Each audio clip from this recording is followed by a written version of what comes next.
الحمد لله رب العالمين والصلاة والسلام على سيد المرسلين والعاقبة للمتقين أما بعد فأعوذ بالله من الشيطان الرجيم بسم الله الرحمن الرحيم رب اشرح لي صدري ويسر لي أمري واحلل عقدة من لساني يفقه قولي رب زدنا علما اللهم فقهنا في الدين اللهم وفقنا لما تحب وترضى رب يسر ولا تعسر وتمم بالخير اللهم صل على محمد وعلى آل محمد صلی اللہ علیہ وسلم۔ السلام علیکم ورحمۃ اللہ وبرکاتہ۔ کیسی ہیں آپ سب؟ امید کرتی ہوں ایمان اور عمل کی بہترین حالتوں میں ہوں گی انشاءاللہ تعالی۔ اللہ سبحانہ و تعالی ہم سب کو خیر و عافیت سے رکھے اور حسن خاتمہ نصیب فرمائے، آمین اللہم آمین۔ ہم صفات عارضہ میں نون ساکن اور تنوین کے قواعد پڑھ رہے ہیں۔ پیچھے ہم نے کون کون سے نون ساکن اور تنوین کے قواعد پڑھے ہیں؟ اظہار کا قاعدہ ہم پڑھ چکے ہیں اور ادغام کا قاعدہ جو ہے وہ ہم ڈیٹیل سے پڑھ چکے ہیں۔ آج اقلاب اور اخفاء حقیقی کو ڈیٹیل سے دیکھتے ہیں انشاءاللہ۔ اقلاب، اس کو نا قلب بھی کہا گیا ہے کچھ سورسز میں۔ لغوی معنی کیا ہے؟ تبدیل کرنا، بدلنا یا پھیرنا، ٹو کنورٹ، ٹو چینج۔ اصطلاحی معنی کیا ہے؟ نون ساکن اور تنوین کو میم سے بدل کر اخفاء اور غنہ کے ساتھ ادا کرنا۔ حرف اقلاب کون سا ہے؟ با۔ قاعدہ کیا ہے؟ اقلاب کب ہوتا ہے؟ جب کبھی نون ساکن یا تنوین کے بعد حرف با آ جائے تو وہاں اقلاب ہوگا، یعنی نون ساکن یا نون تنوین کی آواز کو میم کی آواز سے بدل کر غنہ اور اخفاء کے ساتھ پڑھیں گے۔ اس رول میں غنہ کاملہ ہوگا، ٹھیک ہے؟ غنہ کے درجات ہم پڑھ چکے ہیں نا، اکمل غنہ اور غنہ کاملہ اور غنہ ناقصہ، یہ سارے جو تھے۔ اس رول میں کون سا غنہ ہوگا؟ غنہ کاملہ ہوگا۔ یہ قاعدہ ایک لفظ یا دو الفاظ میں ہوتا ہے، دونوں طرح ممکن ہے کہ یہ ایک لفظ میں بھی ہو سکتے ہیں اور دو الفاظ میں بھی ہو سکتے ہیں۔ اقلاب کے اس رول پر عمل کرنے کے لیے کچھ اہم نکات وہ نوٹ ڈاؤن کریں۔ اس قاعدے کے تحت نون ساکن یا تنوین کو میم میں اس طرح تبدیل کیا جائے کہ اس میں نون ساکن یا تنوین کی آواز کا کوئی اثر باقی نہ رہے، نون کی کوئی آواز نہ آئے، ٹھیک ہے، بلکہ میم کی ہی چھپی ہوئی آواز آئے۔ نون ساکن یا تنوین کی آواز کو میم میں بدلنا، اس کے لیے ہونٹوں کو بند کیا جائے گا میم کے لیے، پھر آگے با کے لیے ہونٹوں کو کھولا جائے گا، ٹھیک ہے۔ اس کی ادائیگی میں کیا کیا جائے گا؟ نون ساکن یا تنوین کی آواز کو میم میں بدلنا، اس کے لیے پہلے کیا ہوگا؟ ہونٹوں کو بند کیا جائے گا میم کے لیے، پھر آگے با کے لیے ہونٹوں کو کھولا جائے گا۔ دونوں حروف کے لیے ہونٹوں کو ایک ہی دفعہ بند کیا جاتا ہے۔ ہم نے نون ساکن یا تنوین کی آواز کو میم میں بدل دینا ہے۔ اس قاعدے کی پہچان بہت آسان ہے کہ نون ساکن یا تنوین کے ساتھ چھوٹا سا میم لکھا ہوا ہوتا ہے جو یہ انڈیکیٹ کرتا ہے کہ اقلاب ہوا ہے یہاں۔ جیسے دیکھیں من دخل، اب یہ دیکھیں چھوٹی سی میم بھی بنی ہوئی ہے اور نون ساکن کے بعد با آ رہا ہے، لیکن اوپر چھوٹی سی میم بھی لکھی ہوئی ہے پہچان کے لیے، اور اس میں میم بھی کچھ چھپا ہوا ہے اور غنہ بھی ہے۔ میم اور با دونوں شفوی ہیں تو ان کی ادائیگی کے لیے ایک دفعہ ہی ہونٹوں کو بند کیا جائے گا، پھر دونوں حروف کی آواز الگ الگ ہوگی، ٹھیک ہے۔ ادغام میں کیا ہوتا ہے کہ مدغم کی اپنی آواز باقی نہیں رہتی، مدغم فی ہی کی آواز ہوتی ہے نا، لیکن اقلاب میں کیا ہوتا ہے؟ میم کی اپنی آواز ہے اور با کی بھی اگلی اپنی آواز ہے۔ کہتے ہیں کہ اخفاء جو ہے نا اظہار اور ادغام کی درمیانی حالت ہے۔ ادائیگی میں لگتا ہے کہ ہونٹ بند ہو رہے ہیں اور ادغام جیسی صورت ہے، لیکن جب آواز نکلتی ہے تو وہ مدغم اور مدغم فی ہی کی الگ الگ نکلتی ہے۔ یہ جو میم ہے اس پہ اخفاء کرتے ہیں، اس کو مخفی میم بھی کہتے ہیں کیونکہ اخفاء ہمیشہ ناک میں ہوتا ہے۔ کچھ مثالیں دیکھ لیتے ہیں۔ اعوذ باللہ من الشیطان الرجیم بسم اللہ الرحمن الرحیم۔ پہلے نون ساکن کی دیکھیں، من دخل، من دخلها، من بیوتہن، فأنبتنا بالجنب لذنبك أنباء فانبجست، تنوین کے دیکھیں، نفسا بغیر زوج بهيج سميع بصير لنسفعا بالناصية أمدا بعيدا يومئذ بجهنم آيات بينات ليا بألسنتهم، اگر ہم ان پہ وقف کریں گے تو پھر کیسے پڑھیں گے؟ جیسے لنسفعا بالناصية، گولتا ہاں میں بدل جائے گی، ادھر امدم بعیدا، یومئذ بجہنم آیات بینات لیم بألسنتہم۔ اردو اور عثمانی رسم الخط کا فرق جو ہے وہ بھی نوٹ ڈاؤن کریں کہ اقلاب کے قاعدے میں اردو رسم الخط والے مصحف میں نون پر ساکن کی علامت ملتی ہے، یعنی کہ جو ہمارے انڈو پاک والے مصحف ہوتے ہیں نا، پاکستان والے مصحف، ان میں نون ساکن کی علامت آپ کو ملے گی اور ساتھ ہی چھوٹا سا میم ملتا ہے، جبکہ عربی رسم الخط والے مصحف میں نون پر ساکن کی علامت نہیں ہوتی، وہاں نون خالی نظر آتا ہے، چھوٹا سا میم بنا ہوتا ہے، ٹھیک ہے۔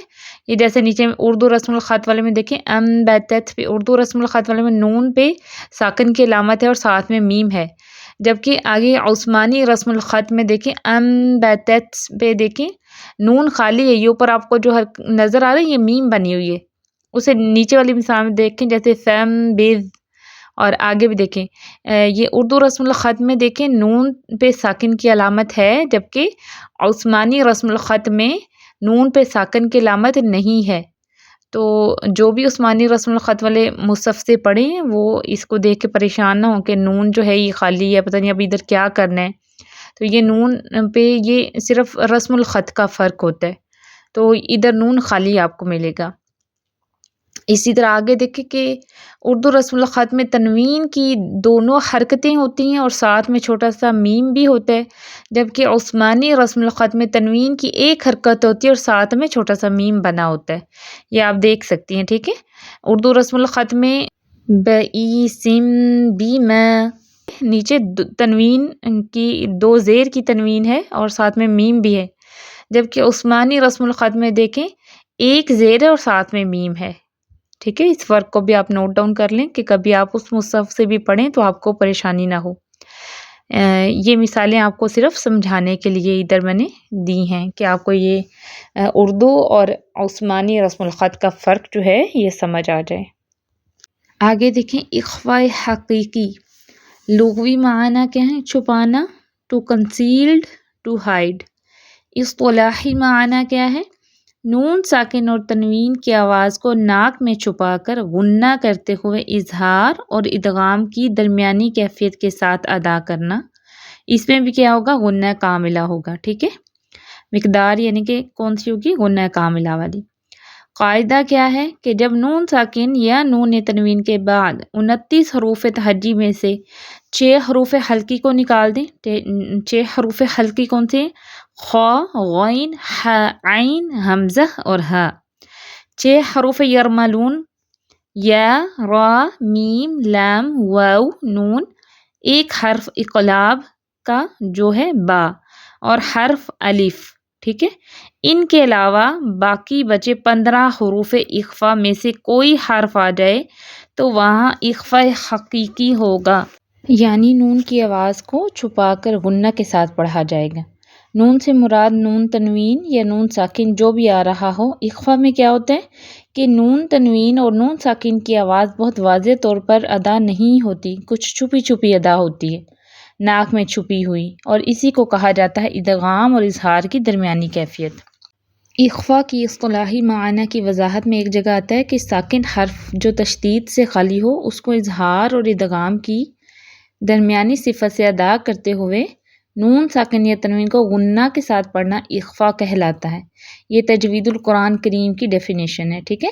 اسی طرح ایک اور جگہ آتا ہے کہ کسی ساکن حرف کو اظہار اور ادغام کی درمیانی کیفیت پر اس میں صفت غنہ کو باقی رکھ کے بغیر شد کے ادا کرنا۔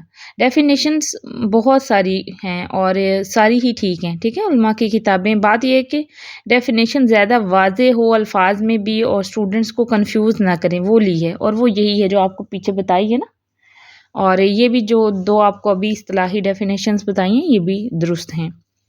حروف اخفا کون کون سی ہیں؟ تا، ثا، جیم، دال، ذال، ذا، سین، شین، صاد، ضاد، طا، ظا، ثا، قاف، کاف۔ نوٹ کیا ہے؟ نون ساکن اور تنوین کے بعد الف نہیں آتا، اس لیے الف کو 15 حروف اخفا میں شامل نہیں کیا گیا، یہ بھی نوٹ ڈاؤن کر لیں۔ اخفا کے حوالے سے اہم ہدایاتیں نوٹ ڈاؤن کریں کہ اخفا کرتے وقت مندرجہ ذیل نکات کو ذہن میں رکھنا اور سمجھنا ضروری ہے تاکہ اخفا مکمل اور درست طریقے سے ہو سکے۔ جیسے نمبر 1 پہ پوائنٹ ہے کہ ایسے الفاظ پر اخفا کرتے ہوئے جن میں نون ساکن سے پہلے اور بعد میں پیش ہو، اس بات کا خاص خیال رکھا جائے کہ پیش کی ادائیگی کے لیے ہونٹوں کو صرف ایک حرکت جتنے وقت کے لیے گول کرنا ہوگا، لیکن جوں ہی نون اخفا پر اخفا شروع ہوگا تو ہونٹوں کو فوراً نارمل حالت میں لانا ہوگا۔ اخفا مکمل ہونے کے بعد پھر اگلے پیش والے حروف کی ادائیگی کے لیے ہونٹوں کو ایک حرکت کا وقت دیتے ہوئے ہونٹوں کو گول کر کے لفظ کی مکمل ادائیگی کرنی ہوگی۔ جیسے مثال کے طور پر دیکھیں کنتم ہے نا، اگر اس بات کی احتیاط نہ کی جائے اور کاف مدموم کے ساتھ نون اخفا پر بھی ہونٹوں کو گول رکھا گیا تو اخفا میں واو مدہ کی آواز آئے گی۔ جیسے دیکھیں یعنی کنتم، ٹھیک ہے، اگر ہم ہونٹوں کو بالکل سیدھے نہیں کرتے تو آواز کیسی ہوگی؟ واو مدہ اس میں پیدا ہو جائے گی۔ پہلے ہم نے کیا کرنا ہے؟ کاف کی پیش کو ادا کرنے کے لیے ہونٹ گول کرنے کو، اور آگے جب ہم اخفا کریں گے تو غنہ کی ساؤنڈ آئے گی تم، ٹھیک ہے۔ جب اخفا کرنے لگیں گے نا تب ہم نے اپنے ہونٹوں کو سیدھا کر لینا، ٹھیک ہے۔ تب اگر ہم گول رکھتے ہیں تو اس میں کیا ہوتا ہے کہ واو مدہ کی آواز پیدا ہو جاتی ہے، ٹھیک ہے، جو کہ غلط ہے، درست نہیں ہے۔ تو ہم نے کیسے پڑھنا ہے؟ کنتم، اور اگر ہم کاف کی پیش کے لیے ہونٹ گول کرتے ہیں اور ان کو سیدھا ہی نہیں کرتے تو اس میں واو مدہ پیدا ہو جاتا ہے، ٹھیک ہے۔ آپ نے اس کی بہت احتیاط سے اس کی ادائیگی کرنی، ورنہ کیا ہو جائے گا؟ کنتم ہو جائے گا، کنتم، ٹھیک ہے، کوں، اور یہ واو مدہ کی ساؤنڈ پیدا ہو جائے گی جو کہ درست نہیں ہے۔ دوسرا پوائنٹ نوٹ کریں کہ اسی طرح اخفا کرتے وقت اگر نون ساکن سے پہلے کسرہ کی حرکت ہوگی تو ادائیگی میں زیر والے حروف کی آواز کو صرف ایک حرکت جتنے وقت کے لیے نیچے لے جانا ہوگا، یعنی ہونٹوں کو پست کرنا ہوگا، جیسے منکم، ٹھیک ہے۔ اگر اس سے زیادہ کیا تو اخفا کی آواز میں یا مدہ کی آواز شامل ہو جائے گی، یعنی منکم، ٹھیک ہے۔ آپ پوائنٹ سمجھ رہی ہیں جو میں آپ کو سمجھانا چاہ رہی ہوں؟ اگر ہم نے میم کی زیر کو ایک حرکت سے زیادہ لمبا کھینچ دیا تو اس میں کیا ہوگا کہ یا مدہ کی ساؤنڈ پیدا ہو جائے گی جو کہ غلط ہے۔ جیسے ہم نے کیسے ادائیگی کیسے کرنی ہے؟ منکم، ٹھیک ہے، میم کی زیر کو ایک حرکت کے لیے نیچے لے کے جانا ہے اور پھر اخفا کو ادا کرنا ہے۔ اگر ہم نیچے ہی رکھیں گے تو وہ اس میں کیا ہوگا؟ یا مدہ پیدا ہو جائے گا، جیسے منکم، ٹھیک ہے، می لمبا ہو جائے گا پھر آپ سے۔ اس کی بھی ادائیگی میں آپ نے بہت احتیاط کرنی ہے۔ پوائنٹ نمبر 2 نوٹ کریں، اسی طرح اخفا میں ایک اور غلطی عام ہے، وہ یہ کہ اخفا کو ادا کرتے وقت زبان اوپر کے 2 دانتوں سے چپکا دی جاتی ہے۔ ایسا کرنے سے سننے والے کو چھپے ہوئے نون کے بجائے غنہ کے ساتھ واضح نون کی آواز سنائی دیتی ہے، یعنی نون مخفی کی بجائے نون مظہرہ سنائی دیتا ہے، یعنی اخفا کی بجائے اظہار ہو جاتا ہے، ٹھیک ہے۔ جیسے اخفا کو درست ادا کرنے کے لیے زبان کو اس اخفا کا باعث بننے والے حروف کے مخرج کو چھوئے بغیر اس کے قریب ہونا چاہیے، جیسا کہ پہلے واضح کیا گیا ہے۔ دیکھیں ہم نے اس کو ایسے نہیں پڑھنا کنتم کہ ہم جو اس میں چھپا ہوا نون ہے اس کو ظاہر ہی کر دیں کن کہہ کے، ٹھیک ہے، اسی کو تو ہم نے چھپانا ہے نا۔ تو ہم کیسے پڑھیں گے؟ کنتم، قریب تو لے جایا جائے گا لیکن اس کے ساتھ چپکانا نہیں ہے دو دانتوں کے ساتھ. جب ہم دو دانتوں کے ساتھ چپکائیں گے تو کیا ہوگا؟ نون واضح سنائی دے گا، جو کہ پھر اخفا کے بجائے اظہار بن جائے گا نا. تو یہ پوائنٹ بھی آپ جو ہے نوٹ کر لیں، اور اس کی ادائیگی میں بھی آپ نے احتیاط کرنی ہے کہ دانتوں کے ساتھ نہیں زبان کو چپکانا. اس طرح کیا ہوگا؟ نون ساکن کی جو چھپی ہوئی آواز ہمیں چاہیے وہ ظاہر ہو جائے گی، جو کہ غلط ادائیگی ہے. پوائنٹ نمبر 3 نوٹ کریں کہ اخفا میں چونکہ نون ساکن یا تنوین کی آوازوں کو غنہ کے ساتھ ناک میں چھپایا جاتا ہے، اس لیے اس نون تنوین کو مخفی نون بھی کہتے ہیں.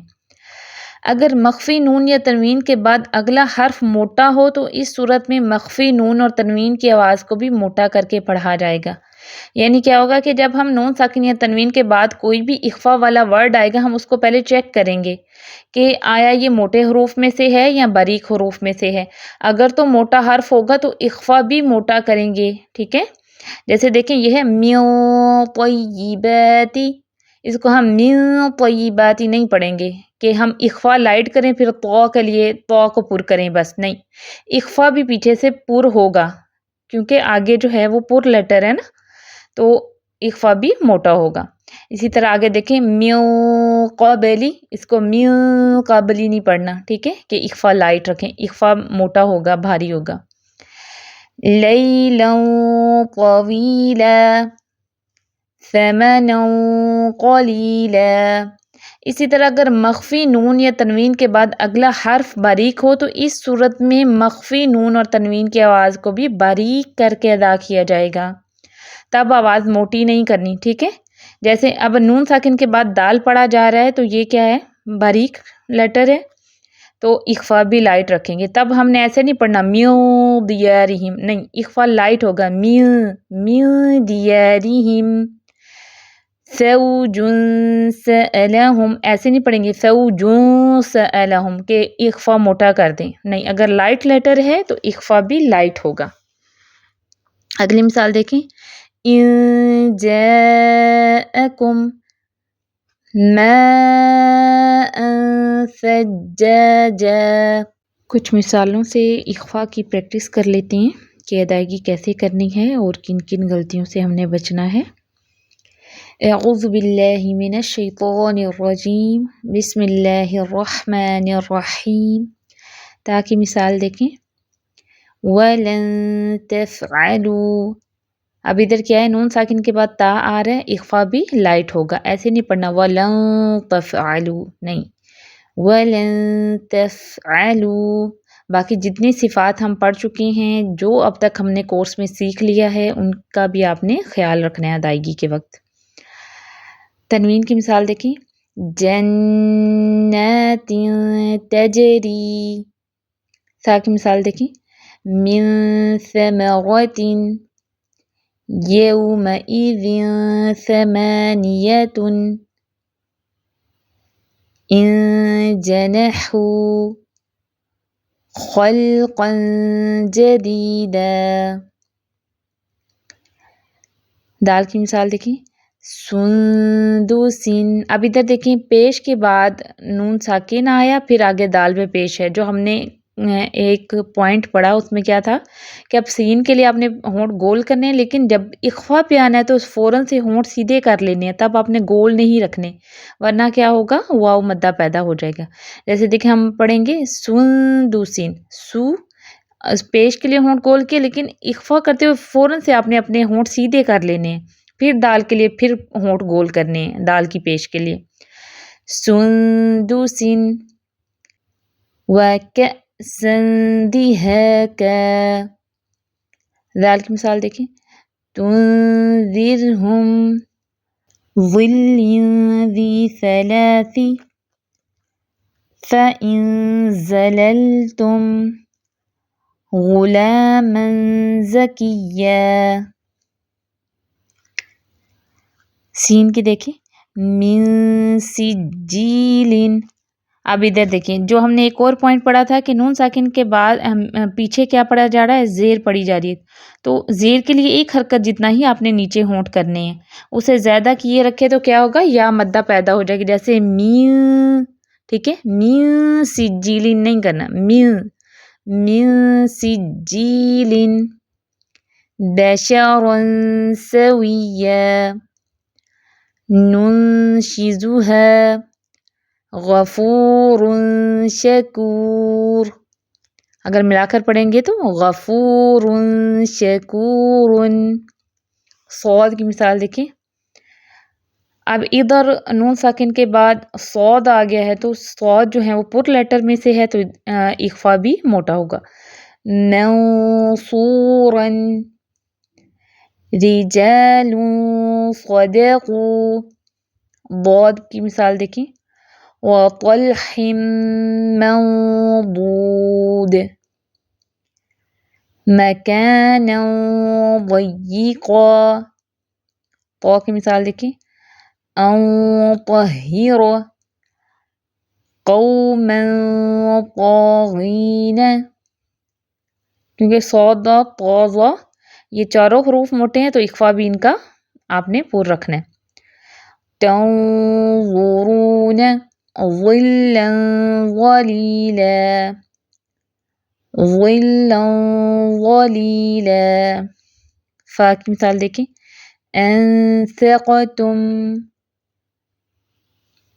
عمي فهم، قاف کی مثال دیکھیں، من قریب، سمیع قریب، کیف کی دیکھیں، انکالا، ملک کریم۔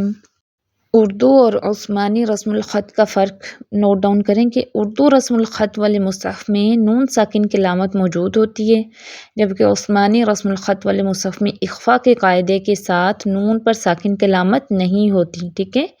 اسی طرح اردو رسم الخط میں تنوین کی دونوں حرکات ساتھ ساتھ ہوتی ہیں، جبکہ عثمانی رسم الخط میں تنوین کی دونوں حرکتیں الگ الگ ہوتی ہیں، ٹھیک ہے۔ جیسے یہ دیکھیں نیچے آپ کو بتایا ہوا ہے کہ اردو رسم الخط میں دیکھیں کنتو پہ دیکھیں نون پہ ساکن کی علامت موجود ہے، جبکہ آگے عثمانی رسم الخط میں نون خالی ہے، ٹھیک ہے۔ اسی طرح دیکھیں اردو رسم الخط میں تنوین کی مثال دیکھیں، جیسے اذن کثیرن پہ دیکھیں کہ اکٹھی ہیں، ساتھ ساتھ ہیں، جبکہ عثمانی رسم الخط میں آگے پیچھے ہوں گی تھوڑی سی، یہ دو حرکتیں جو ہے نا آگے پیچھے کر کے تھوڑی دی ہوں گی ساتھ، لیکن آگے پیچھے ہوں گی، ٹھیک ہے۔ یہ تھوڑا سا فرق ہے اردو اور عثمانی رسم الخط کا، یہ بھی نوٹ ڈاؤن کر لیں۔ اس ویک کا آپ کا ہوم ورک ہے، سوال نمبر 1 ہے کہ لیسن اچھی طرح سن کے نوٹس مکمل کریں اور کسی کے ساتھ شیئر کریں۔ دیکھیں نوٹس آپ لازمی بنائیں، کیونکہ ابھی اللہ نے آپ کو موقع دیا، اگر ابھی آپ ساتھ ساتھ نوٹ نہیں کریں گے تو بعد میں یہ ساری چیزیں آپ کو بھول جائیں گی اگر آپ نے لکھی ہوئی نہیں ہوں گی، اور یہ آپ نے آگے بھی پہنچانا ہے، جو آپ نے سیکھا ہے اس کو آگے بھی پہنچانا ہے، یہ آپ کے لیے صدقہ جاریہ ہوگا نا۔ سوال نمبر 2 ہے کہ انقلاب کے لغوی اور اصطلاحی معنی بیان کریں اور یہ کب ہوگا، قاعدہ بھی بتائیں، مثالیں بھی سنائیں، ٹھیک ہے۔ قاعدہ بھی بتانا ہے اور مثالیں بھی سنانی ہے کہ انقلاب کیسے ادائیگی ہوگی انقلاب کی۔ سوال نمبر 3 ہے کہ اخفا حقیقی کے لغوی اور اصطلاحی معنی بیان کریں اور یہ کب ہوگا، قاعدہ بھی بتائیں، مثالیں بھی سنائیں۔ نمبر 4 ہے کہ اخفا حقیقی کے حوالے سے اہم ہدایات تفصیل سے بیان کریں، جو جو پوائنٹ میں نے آپ کو بتائے نا وہ آپ نے بتانے اور مثالیں بھی پڑھ کے بتانی ہیں کہ کیسے پڑھنا ہے اور کیسے ان کو نہیں پڑھنا۔ سوال نمبر 5 ہے کہ جو آیات دی گئی ہیں ان کی اچھے سے پریکٹس کر کے تلاوت سنائیں۔ اوکے، سبحانک اللہم وبحمدک نشہد ان لا الہ الا انت نستغفرک ونتوب الیک۔ السلام علیکم ورحمۃ اللہ وبرکاتہ۔